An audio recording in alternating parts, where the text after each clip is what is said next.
اللہ تعالیٰ نے اس آیہ مقدسہ کے اندر ارشاد فرمایا کہ وَإِنَّكَ لَعَلَىٰ خُلُقٍ عَظِيمٍ، اے محبوب علیہ السلام بے شک ہم نے آپ کو عظیم اخلاق عطا فرمائے۔ آپ عظیم اخلاق پر ہیں، آپ خلق عظیم کے مالک ہیں۔ انسانی زندگی کے اندر کچھ چیزوں کی اور کچھ رویوں کی بڑی زیادہ ضرورت ہوتی ہے۔ یہ جو انسان کے اخلاقی رویے ہوتے ہیں نا، یہ بھی بڑی اہم ضرورت ہوتے ہیں انسانی زندگی کو گزارنے کے لیے۔ اگر رویوں میں اخلاق نہ ہو، لہجوں میں خوبصورتی نہ ہو، تو انسان کے لیے وقت گزارنا نہایت مشکل ہو جاتا ہے۔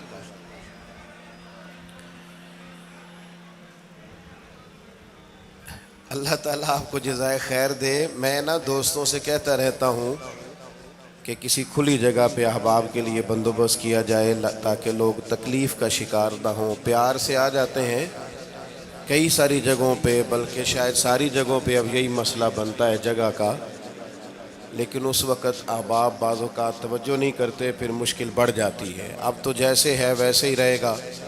بھئی آپ بولیں تو نانا، آپ اتنا شور کریں گے تو میں بات کیسے کروں گا؟ اللہ تعالیٰ نے خیر کیا ہے، کچھ بہتری۔ اب ایک دفعہ بلند آواز سے درود شریف پڑھیں۔ الصلاۃ والسلام علیک یا رسول اللہ وعلی آلک واصحابک یا حبیب اللہ، الصلاۃ والسلام علیک یا نبی اللہ وعلی آلک واصحابک یا نور اللہ۔ عزیز دوستو، میں یہ عرض کر رہا تھا کہ اللہ تعالیٰ نے نبی پاک علیہ السلام کے اخلاق کی تعریف کی ہے۔ ہمارے زمانے میں یہ رویہ ہو گیا ہے کہ اگر اخلاق کی، کردار کی کوئی بھی بات کی جاتی ہے تو لوگ سمجھتے ہیں شاید یہ ایک بیٹا آپ دو لوگ رہ گئے ہیں، یا تو آپ بیٹھ جائیں، پیچھے آپ کے سب اشارے دے رہے ہیں، آپ مہربانی کریں نا یار، میں نے تو کبھی اتنا ٹائم ہی نہیں لگایا جلسہ سیدھا کرنے میں، ہاں تو بڑی مشکل ہو گئی۔ اللہ آپ کو برکت دے، آپ تو بڑے پیارے لوگ ہیں، آئے سارے پیار سے ہیں، پر وہ پیار میں جیتنا چاہ رہے ہیں ایک دوسرے سے۔ حالانکہ پیار میں جو مزہ ہارنے کا ہے نا، جتن جتن تے ہر کوئی کھیڈے تو ہارن کھیڈ فقیرا، جتن دا مل کوڈی پیندائی ہارن دا مل ہیرا۔ اس میں تو قربانی دینی چاہیے، ایک دوسرے پر اظہار کرنا چاہیے، کہنا چاہیے یار آپ بیٹھ جائیں میں ذرا پیچھے چلا جاتا ہوں۔ یہ تو دینی ماحول ہے، اس میں تو اظہار کی ضرورت ہے۔ بہرحال آمدام برسر مطلب، ہمارے ہاں لوگ سمجھتے ہیں کہ اخلاق کی بات کی جائے تو شاید یہ بڑا عام سا سادہ سا کوئی عنوان ہے۔ حالانکہ یاد رکھیے گا نبی پاک علیہ السلام نے فرمایا ہے میں مکارم اخلاق کی تکمیل کرنے کے لیے دنیا میں آیا۔ فرمایا میں اخلاق ہی کو تو مکمل کرنے آیا۔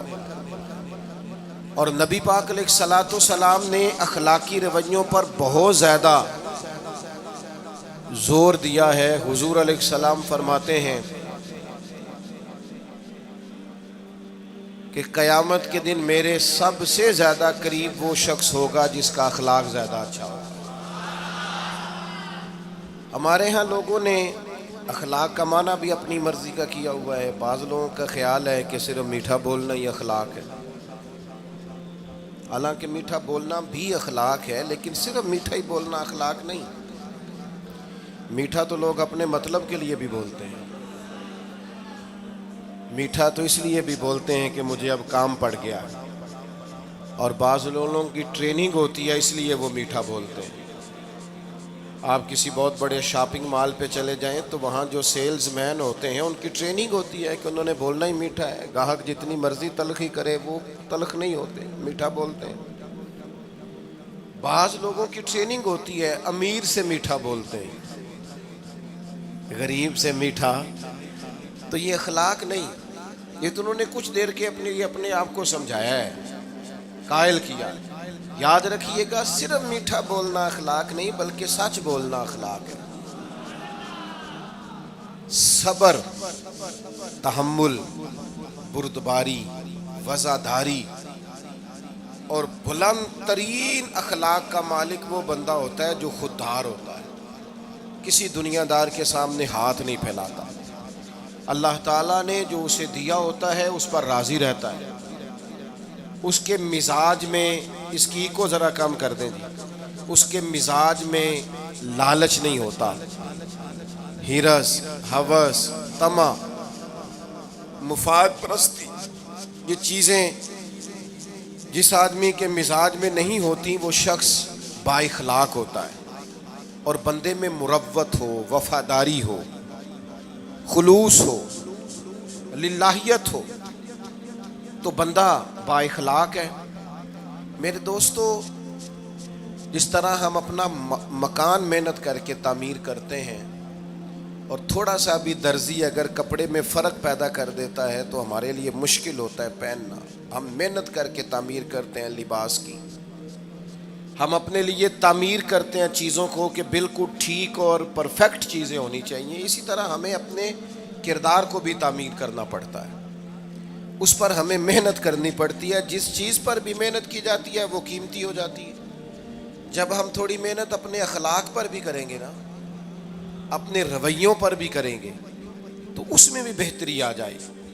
اصل مسئلہ یہ ہوا ہے امت کے ساتھ کہ ہم نے یہ سمجھنا شروع کر دیا ہے آج کے دور میں کہ شاید لوگ صرف تقریر ہی سنیں گے، شاید لوگ صرف تصویر ہی دیکھیں گے، شاید لوگ صرف ہمارا آنا جانا، دبدبا، استقبال، پروٹوکول دیکھیں گے۔ حالانکہ یاد رکھنا، سب سے زیادہ جو چیز تبلیغ کرتی ہے وہ انسان کا کردار ہوتا ہے، وہ اس کا اخلاق ہوتا ہے۔ بہت سارے بزرگ تو ایسے جو تقریریں کرتے ہی نہیں تھے، اعلیٰ حضرت بریلوی رحمۃ اللہ علیہ تو کبھی کبھار کوئی گفتگو کرتے تھے، تقریر ہوتی نہیں تھی، لیکن ان کے کردار کی خوشبو ایسی تھی جو پاس بیٹھتا تھا درد والا ہو جاتا تھا، جو قریب رہتا تھا اس میں خلوص آ جاتا تھا۔ آپ جو اٹھتے بیٹھتے چلتے پھرتے کہتے ہیں اسی سے پتہ چل جاتا ہے کردار کس طرح کا ہے۔ اس کے لیے آپ کو، اور ویسے بھی امام راضی رحمۃ اللہ علیہ سے کسی نے کہا تھا با اخلاق کون ہوتا ہے؟ فرمایا جسے نیکیاں کرنے میں تکلف نہ کرنا پڑے، نیکی بڑی آسانی سے اس سے سرزد ہو جائے، وہ بندہ اخلاق والا ہوتا ہے۔ آسانی سے نیکی کر لے، مشکل درپیش نہ ہو، بندہ با اخلاق ہوتا ہے۔ جب جب ہمارا اخلاق اور کردار اور لب و لہجہ اور اٹھنا بیٹھنا، آپ بڑی تعریفیں کریں گھر جا کے کہ میرے استاد بڑے قابل ہیں، آپ کہیں میں بہت عالی شان پیر صاحب کا مرید ہوں، کیا بات، لیکن خدا نہ کرے بیوی کو گالی دے تو وہ اسی وقت کہہ دے گی یہ سکھایا تجھے تیرے پیر صاحب نے، یہ استاد صاحب سے سبق پڑھ کے آیا، یہ اس تنظیم کا آدمی ہے۔ وہ کبھی قبول نہیں کرے گی آپ کے استاد کو، آپ کے پیر صاحب کو، آپ کی تنظیم کو، کہے گی پتہ ہے مجھے کس پانی میں یہ سکھاتے ہیں تمہیں۔ جب تک اخلاقی رویہ بدل نہیں جاتا، آپ کہیں میں بڑی محافل کراتا ہوں، میں بہت بڑا آدمی ہوں اور میں بڑے دینی کام کرتا ہوں اور میں اپنے اوپر لیبل رکھتا ہوں، لیکن آپ کا دوستوں کے ساتھ اٹھنے بیٹھنے میں حلال حرام کی تمیز میں ہی کوئی خیال نہ ہو تو کوئی نہیں مانے گا آپ کی بات۔ ہمارے ہاں سنت شریعت کا بھی ہم نے اپنی مرضی کا نام رکھ لیا ہے نا۔ میں نے الحمدللہ زندگی میں داڑھی نہیں کٹوائی، مجھے کبھی خط بھی نہیں کرانا پڑا، شروع سے رکھی ہے، اور امامہ تو اب ایسے محسوس ہوتا ہے طبیعت کا حصہ بن گیا ہے۔ یہ عظیم سنتیں ہیں رسول پاک کی۔ میری طرح کے ایسے لوگ بھی پہن لیں جو بالکل خوبصورت نہیں ہوتے تو داڑھی پگڑی سے وہ بھی کبھی کبھی اچھے لگنے لگ جاتے ہیں، لیکن صرف داڑھی اور پگڑی حضور کی سنت نہیں، یہ بھی آپ نے سچ غور کرنا ہے اس پر بھی۔ صرف دین کا لباس پہننا ہی حضور کا طریقہ نہیں، اخلاق اور کردار کو سمجھیں۔ حضور کی جو سنت سب سے پہلے لوگوں میں معروف ہوئی تھی، جس سے تعارف ہوا تھا، وہ تو صادق اور امین ہونا ہے۔ او بھائی سچ بولنا بھی تو حضور کی سنت ہے نا، دیانت دار رہنا بھی تو نبی پاک کا طریقہ ہے نا۔ آپ صرف ایک مخصوص لباس پہن لیں فقط اور باقی چیزوں سے آپ آزاد ہو جائیں گے۔ ہو سکتا، میں اکثر کہتا ہوں کہ مسواک لے کر دانت صاف کرنا بھی حضور کی سنت ہے اور دل صاف رکھنا بھی حضور کی سنت ہے. صرف مسواک والی سنت پہ غور ہے. ترمذی میں حدیث ہے, حضور علیہ السلام نے فرمایا اے انس ہے میرے بیٹے, تم سے ہو سکے تو صبح اس حال میں کرنا کہ تمہارے دل میں کسی کا بغض نہ ہو. اور حضور فرمانے لگے یہ میری سنت ہے. صبح اٹھتے ہی پہلے دل کو ٹٹولنا, اس میں کسی کے لیے عداوت نہ. اخلاقی رویوں پر توجہ دینے کی ضرورت. ہم میں سے نا بہت سارے لوگوں کی شان ہوتی ہے, پیر صاحب کی, علامہ صاحب کی, استاد ہوں, میں ٹیچر ہوں, میں پڑھا لکھا ہوں, میں مالدار ہوں, میں گھر کا بڑا ہوں. ہم خود بخود اپنی کوئی نہ کوئی شان بنا لیتے ہیں. کوئی آپ کی کسی نسبت سے عزت کرے تو اچھی بات, ہم خود بخود اپنی کوئی شان بنا لیتے ہیں, پھر ہم عزت کا مطالبہ کرتے ہیں. نتیجہ کیا نکلتا ہے؟ نتیجہ یہ نکلتا ہے جہاں ہمیں احترام کرنا چاہیے وہاں بھی ہم احترام کر نہیں پاتے. اور میرے دوستو یاد رکھو, سیدہ عائشہ صدیقہ رضی اللہ تعالیٰ عنہ فرماتی ہیں نبی پاک علیہ السلام جتنی دیر گھر رہتے تھے نا, گھر کا کوئی نہ کوئی کام ہی کرتے رہتے تھے. کوئی حرج والی بات ہے اگر آپ ہر مطلب گھر میں جا کے بیٹھ کے اتنا لمبا سفر طے کر کے آئے لیکن اندر جا کے بیٹھتے ہی کہا پانی کا گلاس لاؤ. بھئی آپ بھی تو لے سکتے ہیں, کوئی حرج والی بات ہے؟ یہ باتیں کرنے کرانے کی ہیں کہ خود سے کام کر لینا سنت ہے؟ آپ نے 2 منٹ لگائے ہیں اور آپ نے کسی پر روب ڈال کے آپ فارغ ہو گئے. اخلاقی رویوں میں سب سے زیادہ ضروری تو دوسرے کا احساس کرنا ہوتا ہے. اخلاقی رویوں میں سب سے زیادہ حاجت تو دوسرے کی تکلیف اور شدت کا احساس کرنے کی ہوتی ہے. میرے صاحب فرمایا کرتے تھے 10 منٹ کیوں انتظار کراتے ہو لوگوں کو؟ تم نے ممبر پہ کہا تھا میں 2:15 بجے جماعت کراؤں گا, 2:16 کیسے ہوئے؟ تمہیں اس کا پاس ہونا چاہیے تھا, تمہیں خیال ہونا چاہیے تھا کسی شخص کو کسی وجہ سے کوئی تکلیف, کوئی کسی اذیت کا شکار کیوں ہو, کوئی پریشان. میں اب تو الحمدللہ آپ اتنی بڑی تعداد میں آ گئے کہ جگہ آپ کے لیے مشکل ہو گئی, ورنہ شروع میں جب میں محافل کا ٹائم دیتا تھا تو میں وقت پہ چلا جاتا تھا. اگر کسی سے کہا ہے نا کہ 6 بجے آئیں گے تو 6 بجے چلے گئے. وہ کئی والی گھر والے پوچھتے سن تسی آ بھی گئے ہو, تو میں کہندا سانو تسی ویلے ہیں سمجھ لو. ہمارا مزاج نہیں ہے نا جی. بلکہ ایک تقریب میں مجھے دعوت دی گئی تو اس پہ لکھا تھا 6 بجے, تو میں وہاں پہنچا تو میزبان بھی نہیں آئے تھے. مجھے بتائیں شادی کا کارڈ سارا خاندان بیٹھ کے لکھتا ہے نا, روانگی برات 1 بجے, 1 بجے جاتی ہے برات, مشترکہ جھوٹ بولا سارے خاندان نے. یہ رونے کی بات ہے, ہنسنے کی تھوڑی ہے. مسلمان اور جھوٹ بولے, مشترکہ طور پہ کہا یہ جھوٹ ہے. محفل ہوگی بعد از نماز عشاء, تو ختم کب ہوگی یہ بھی تو بتائیں. آپ نے قوم کو تو ایک شخص کا بتایا تھا کہ فلاں صاحب خطاب کریں گے, یہ مقامی, قومی, عالمی شہرت یافتہ, یہ کہاں سے آ گئے؟ کیوں تکلیف دی گئی؟ بلکہ ہم نے تو منصوبہ بندی کی ہے کہ لوگ ہمارے جلسوں میں نہ آئیں. ستائے اتنا ہے, ایک جگہ پہ میں حاضر تھا تو 1:30 بجے مجھے مائک دے رہے تھے. اب تو میں جاتا نہیں ہوں, رات کو چھوڑ دیا ہے. 1 بجے رات کو مائک دے رہے ہیں تو نقیب بیچارہ رٹی رٹائی بات کر رہا ہے, کہتا ہے بلا تاخیر. میں نے کہا ابھی بھی بلا تاخیر ہے, کر لو تھوڑی تاخیر. خدا کے بندو ختم کرو, آدھے گھنٹے میں مسئلے کی سمجھ آ جاتی ہے, ایک پیغام دو, بات ختم ہو گئی. اتنا الجھاؤ اور اتنا بات کو کھینچنے کا معنی کیا؟ اپنے رویوں کے اندر. میں چلا گیا 6 بجے تو میزبان صاحب بھی نہیں آئے تھے, تو وہ تقریب کب شروع ہوئی؟ 9 بجے. تو میں نے ان سے کہا غور سے دیکھ لو کہیں میں تو نہیں الٹا پڑتا رہا, 9 اور میں 6 سمجھتا رہا ہوں. یہ چھوڑے ان چیزوں کو. اپنی زندگی میں آپ نظم پیدا نہیں کریں گے تو کوئی کام کیسے کریں گے؟ حضرت حکیم الامت مفتی احمد یار خان صاحب نعیمی رحمۃ اللہ علیہ, مفتی صاحب رحمۃ اللہ علیہ, جب جمعے والے دن الحمدللہ کہتے تھے نا تو پورا 1 بجا ہوتا تھا. لوگ گھڑی کو کہتے تھے تو غلط ہو سکتی ہے, پر مفتی صاحب پورے ٹائم پہ الحمدللہ کہتے ہیں.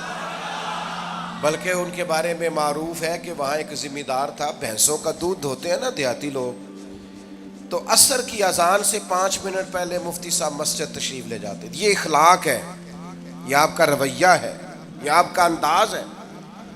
عصر کی اذان سے 5 منٹ پہلے جاتے تھے, جا کے وضو بنانا پڑے تو سنت ادا کر کے بر وقت نماز میں شامل ہو جائیں.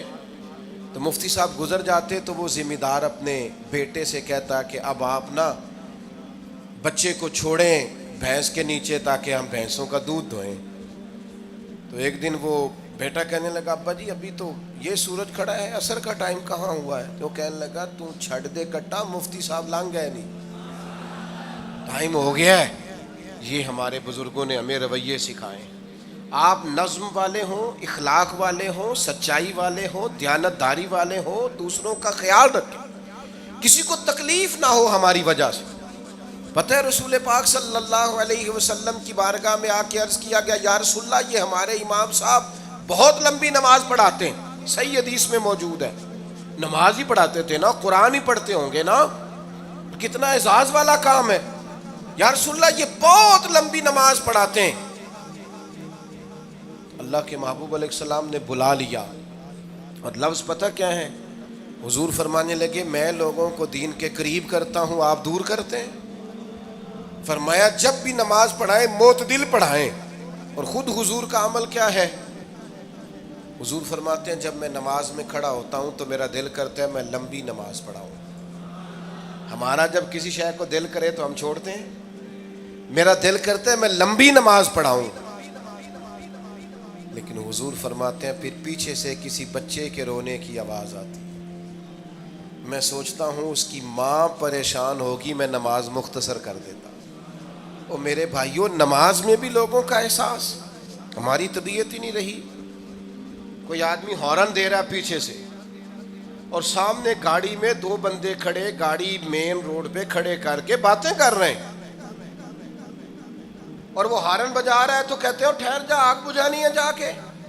ایک تو آپ نے اتنا ظلم کیا کہ آپ نے روڈ بند کیا, اور دوسرا اخلاقی رویہ یہ ہے. اور میرے بھائی یہ بھی بد اخلاقی ہے کہ آپ اپنا موٹر سائیکل مین روڈ پہ کھڑے کر کے دکان پہ چلے جائیں, لوگوں کو تکلیف میں ڈالیں گے. اسلام اس کی اجازت نہیں دیتا. رستوں کے نشان مٹانے والے کو نبی پاک نے تنبیہ فرمائی, کسی کو تکلیف ہو, اذیت ہو. اور بعض لوگ سمجھتے ہیں کہ میں نے پریشر میں رکھی ہوئی ہے دنیا, ڈرتے ہیں لوگ مجھ سے. جو ڈر کے عزت کرتا ہے وہ خوف کھاتا ہے, اور جو محبت سے تجھے سلوٹ کرتا ہے وہ تیرا احترام کرتا ہے. بعض لوگ کسی کے شر سے بچنے کے لیے بھی اسے سلام کرتے ہیں, وہ عزت نہیں ہوتی, وہ عزت نہیں ہوتی کہ یہ تو رٹا ڈال دے گا. اپنے اخلاقی رویے ہمیں اللہ کے محبوب سے سیکھنے, حضور سے خیرات لینی ہے, اخلاق حسنہ. ہم نے اپنے آپ کو سمجھنا ہے, ہم نے اپنے مزاجوں میں تبدیلی پیدا کرنی ہے, بالخصوص بزرگوں کے معاملے میں, بڑوں کے معاملے میں. جیسے جیسے انسان ضعیف ہوتا جاتا ہے نا, حساس ہوتا جاتا ہے, اسے باتیں تکلیف دینے لگتی. وہ ایک بوڑھی اماں ایک دفعہ مجھے کہنے لگی کہ آپ میرے بچوں سے کہہ دیں خرچہ پامیں تھوڑا دین کرن, میرے نال بولن صحیح کرن. وہ جب اپنی بیویوں کے سامنے میرے ساتھ تھوڑا والیوم اونچا کر کے بات کرتے ہیں آواز کا, تو مجھے تکلیف ہوتی ہے. اپنا رویہ, لہجہ, اس پر غور ہو. جوانی میں ہی تو برداشت کرنا ہوتا ہے. اپنے مزاج کو کبھی بکھرنے اور ٹوٹنے نہ دیں. اور سب سے زیادہ بندے کا پتہ ہی تب چلتا ہے جب کوئی اسے پورا غصہ دلائے, جو پھر کنٹرول کرے, وہی تو کمال آدمی ہوتا ہے. آ کے کہا گیا تھا نا نبی پاک علیہ السلام کو کہ یا رسول اللہ وہ معاذ اللہ ان لفظوں کے ساتھ تانا و تشنیع کرتے ہیں, نقل کفر نہ باشد. تو حضور فرمانے لگے وہ پتہ نہیں کس کی باتیں کرتے ہیں, مجھے تو اللہ نے محمد بنا کے بھیجا, میں تو محمد ہوں, اور محمد ہوتا ہی وہ ہے جس کی تعریفیں ہوں. وہ پتہ نہیں کس کی باتیں کر رہے ہیں, چھوڑو. وہ پتہ نہیں اس کی بات کر رہے ہوں گے جس کا وہ معاذ اللہ نام بگاڑتے ہیں. میرے عزیز تھوڑا سا برداشت, اور آپ جملوں سے غور کریں, کسی کے لہجے سے غور کریں کہ وہ بندہ کہیں تکلیف میں تو نہیں, آزمائش میں تو نہیں. میں پہلے مختصر تقریر کرنا چاہ رہا تھا، اب آپ لوگوں نے اور مختصر کرا دیا مجھ سے، تو میں بس بات کو سمیٹنے لگا ہوں، آپ غور فرمائیں گے۔ ایک دن نبی پاک علیہ السلام نے سید عائشہ صدیقہ رضی اللہ تعالیٰ عنہ سے فرمایا، حضور فرمانے لگے عائشہ جب آپ مجھ سے خوش ہوتی ہیں تب بھی مجھے پتہ چل جاتا ہے، اور جب آپ کے دل میں کوئی بات ہوتی ہے تب بھی پتہ چل جاتا ہے۔ تو سیدہ پاک عرض کرنے لگی حضور مجھے میری ماں روئے میں اور آپ سے ناراض، تو کریم فرمانے لگے بتاؤں پھر؟ یا رسول اللہ فرمائیے۔ حضور فرمانے لگے عائشہ آپ کبھی کبھی قسم اٹھاتی ہیں؟ یا رسول اللہ اٹھاتی ہوں۔ فرمایا جب آپ خوش ہوتی ہیں تو کہتی ہیں مجھے رب محمد کی قسم، اور جب دل میں کوئی بات ہوتی ہے پھر کہتی ہو جناب ابراہیم خلیل کے رب کی قسم، پھر حضرت ابراہیم کی نسبت سے قسم اٹھاتی ہو۔ تو جناب عائشہ کہتی ہیں حضور کی بات سن کے جو میرا حال تھا میں بتا نہیں سکتی۔ یا رسول اللہ آپ اتنا خیال کرتے ہیں، یہاں تک خیال فرماتے ہیں کوئی کیا بول رہا ہے؟ کہتی میں نے فوراً عرض کی کہ یا رسول اللہ مجھے رب محمد کی قسم ہو، میری زبان سے نام ہی جاتا ہے، میرے دل میں آپ ہر وقت موجود رہتے ہیں۔ دل میں آپ احساس پیدا کریں گے، آپ تھوڑا سا غور کریں، آپ کسی کی تکلیف کے بارے میں حساس ہوں گے۔ میرے بھائی پتہ کیا ہوتا ہے، 2 منٹ کا غصہ ہوتا ہے ہمارا، اور کئی دفعہ عمر بھر کا پچھتاوا چھوڑ جاتا ہے۔ ہمیں احساس ہوتا ہے ہم سے غلطی ہو گئی، ہمیں خیال ہوتا ہے کہ یہ لفظ مجھے کہنے نہیں چاہیے تھے، پر ہم سے سرزد ہو جاتے۔ میں ذاتی طور پہ آپ سے ایک بات عرض کروں، یہ میں ابھی آیا ہوں نا تو دوست پکڑتے ہیں دوڑتے ہیں، خیر اب فرق بھی ہے پکڑنے والے میں، پہلے دعا لینے والے ہوتے تھے اب سارے فوٹو لینے والے ہوتے ہیں، یہ بھی مسئلہ ہے۔ اور بعض لوگوں کو فوٹو چاہیے ہوتی ہے، باقی جو ہوتا ہے ہو جائے، اس سے غرض نہیں ہوتی۔ میں نے بہت ساری جگہوں پہ جانا چھوڑ دیا ہے، اس کی وجہ یہ ہے کہ میری وجہ سے لوگوں کو تکلیف ہوتی ہے۔ اب میں یہاں موجود ہوں، یہاں سے مجھے آگے بڑھنا ہے، اب جہاں مجھے آگے جانا ہے وہ مجھے اس بات کی اجازت نہیں دے رہی چیز جہاں مجھے پہنچنا ہے کہ میں رکوں اور ایک ایک آدمی سے ملوں۔ جہاں ہمیں کہیں اور جانا ہوتا ہے وہ یہ تو پوچھتے ہی نہیں کہ آپ نکلے ہیں کہ نہیں نکلے، وہ تو کہتے ہیں کتنے پہنچے ہو۔ اب اتنی گنجائش نہیں ہوتی، لوگ آ رہے ہوتے ہیں۔ میں داتا صاحب رحمۃ اللہ علیہ چلا گیا حاضری دینے کے لیے، اس قدر دوڑ دھوپ ہوئی، لوگ اس طرح بھاگے، ظاہر ہے کچھ قرآن مجید پڑھ رہے ہوں گے، کچھ عبادت کر رہے ہوں گے۔ کئی دنوں تک میری طبیعت پہ بوجھ بنا رہا کہ تیری وجہ سے لوگوں کو تکلیف۔ بہت ساری جگہوں پہ نہیں جاتا، سائڈ پہ ہو جاتا۔ کیوں؟ تکلیف ہوتی ہے لوگوں کو، پریشانی ہوتی ہے۔ ہمارا یہ تو مزاج ہے نہیں الا ماشاء اللہ کہ ہم کسی معاملے میں حالات کی نزاکت کو بھی سمجھیں گے، لیکن وہ چیزیں بوجھ بن جاتی ہیں بعض اوقات، اور یہ بوجھ ہمیں لینا چاہیے۔ ایک ہے کہ ہم لذت کشید کریں کہ دیکھا لوگ کیسے بھاگ رہے ہیں، اوہ کیا بات، یہ نفس کے لیے تسکین ہے پر تھوڑی دیر کی۔ اخلاقی رویہ یہ نہیں ہے، اخلاقی رویہ یہ میں نے ان دو کام ہو جائے، لوگوں کو تکلیف ہوتی ہے، بعض بزرگ اپنا آپ سمیٹ بھی نہیں پاتے بیچارے اور اذیت میں آ جاتے ہیں۔ تو میرے عزیز کچھ تھوڑا سا ہمیں اس بات کا بڑے مجموع میں آنے جانے میں بھی خیال رکھنا چاہیے کہ یار آپ گزر جائیں ذرا پیار سے، پہلے میں ہمت ور رکھتا ہوں، میں تھوڑی دیر کے بعد آ جاؤں۔ لیکن وہ ہمارے ہاں بس میں چڑھنا ہو، کسی اجتماع سے نکلنا ہو، جانے ہمیں کیا ہو جاتا ہے۔ اور پروٹوکول والوں کو بھی چاہیے کہ تھوڑی دیر کے لیے پروٹوکول چھوڑ دیں، وہ بھی ذرا سادگی سے ہو جائیں، کچھ فرق پڑتا۔ جب تک ہم یہ احساس پیدا نہیں کرتے ہمارا اخلاق درست ہو سکتا، اپنے اندر بالخصوص اور تھوڑی دیر کا غصہ ہوگا آپ کا، پچھتاوا چھوڑ جائے گا، اس غصے کو چھوڑ ہی دیں تھوڑی دیر کے لیے، 2 منٹ کے لیے چھوڑ دیں، کوئی سخت بات ہی کرے گا نا، برداشت کریں۔ حضرت عمر بن عبدالعزیز گزر رہے تھے، رات کا وقت تھا، لکڑی کے جوتے پہنے ہوئے تھے، کھڑاؤں جن کو کہتے ہیں۔ ایک بزرگ فٹ پاتھ پہ سوئے ہوئے تھے، جناب عمر بن عبدالعزیز کا پیر آ گیا بابا جی کے پیر۔ کیا کہتے ہیں اس طرح کا معاملہ ہو تو لوگ اندھے ہو یہی کہتے ہیں نا، ٹکر ہو جائے اچانک تو کہتے ہیں اندھے ہو. اس بندے نے بھی کہا فوراً اٹھتے ہی، اندھے ہیں آپ، میرا پیر دبا دیا ہے. بڑا سخت موقع ہے. بادشاہ وقت، امیر المومنین اور امت کے صالحین کے امام حضرت عمر بن عبدالعزیز اندھے ہیں. تو یہی موقع ہے، یہاں تو آپ اینٹ کا جواب پتھر سے دے لیں، یہاں پھر آپ ذرا چپ کر جائیں اور اس کوڑے گھونٹ کو 1 منٹ کے لیے پی کے دیکھیں، پھر اس کی شفا کتنی ہے. حضرت عمر بن عبدالعزیز ہنس پڑے، فرمانے لگے نہیں بزرگو، اندھا نہیں ہوں، مجھے نظر آتا ہے. وہ جو 7 سپاہی تھے نا، یہ کیتلی چائے سے زیادہ گرم ہوتی ہے ہمیشہ، انہوں نے تلواریں نکال لی. آپ نے فرمایا تمہیں کیا ہوا؟ حضور اس بے ادب نے آپ کو اندھا کہا ہے. فرمانے لگے نہیں کہا. کہا جناب کہا ہے. فرمایا نہیں کہا. میں کہا ہے جناب نہیں کہا.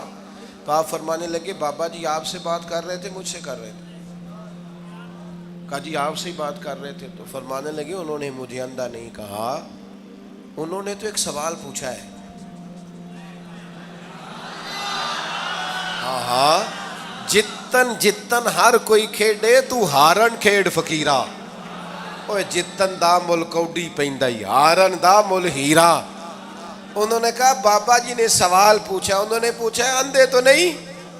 تو میں نے جواب دے دیا نہیں مجھے نظر آتا ہے، اس میں جھگڑے والی کون سی بات ہے؟ اتنا سا ہی تو مسئلہ ہے. اگر اس کا غصہ بنا لیا جاتا اور سخت رد عمل دیا جاتا تو عمر بھر پچھتاوا رہتا.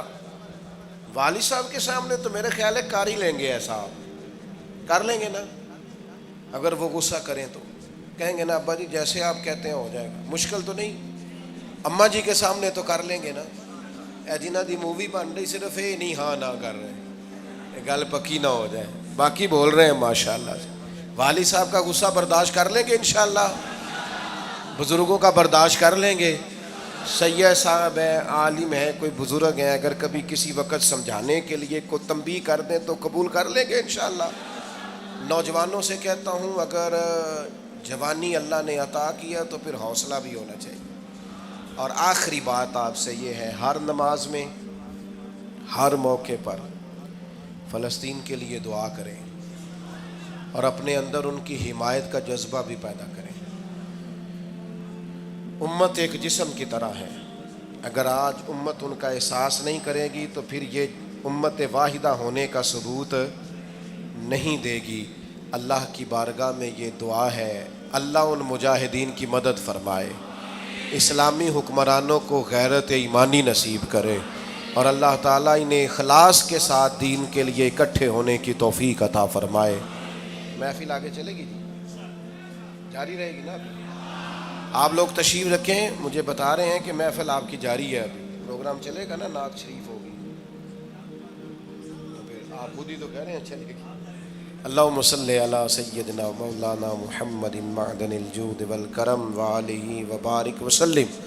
اللہ ہماری حاضری قبول فرما. جن دوستوں نے یہ بندوبست کیا ہے انہیں بہترین صلہ عطا فرما. اللہ تعالیٰ امت کی خیر فرما، پاکستان پر فضل فرما، اپنی رحمتوں سے ہم سب کو مالا مال فرما، بیماروں کو شفا عطا فرما، مقروضوں کو قرض کے بوجھ سے رہائی نصیب فرما، تنگ دستوں کو وسعت عطا فرما. اللہ عالم اسلام کے حق میں رحمت والے فیصلے فرما، فلسطین کے مجبوروں کی مدد فرما، صہیونی طاقتوں کو نیست و نابود فرما. اللہ تعالیٰ دنیا ہو یا آخرت ہو ہماری پردہ پوشی فرما، ہمارے حال پہ رحم فرما، ہم سے درگزر فرما، علم نافع عمل صالح کی توفیق عطا فرما، سجدوں کا ذوق اور عبادتوں کا شوق عطا فرما، تلاوتوں کی لذت عطا فرما، اپنی رحمت اور اپنا فضل نصیب فرما. رب اغفر وارحم وانت خیر الراحمین. وصلی اللہ تعالی علی حبیبہ سیدنا و مولانا محمد.